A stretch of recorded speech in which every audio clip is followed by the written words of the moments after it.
Hamas dilaporkan menulis surat yang ditujukan langsung kepada Presiden Amerika Serikat Donald Trump. Isi surat itu disebut meminta gencatan senjata selama 60 hari di Gaza dengan imbalan pembebasan separuh dari 48 sandera yang masih ditahan. Dilaporkan surat itu disebut tengah dipegang mediator Qatar dan akan diberikan kepada Trump dalam waktu dekat.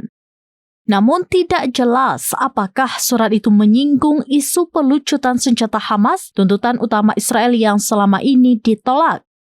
Pada saat yang sama, keluarga para sandera melakukan aksi protes di depan kediaman Perdana Menteri Benjamin Netanyahu di Yerusalem guna mendesak adanya kesepakatan gencatan senjata.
Download Tribun X sekarang, menghadirkan lokal menjadi Indonesia.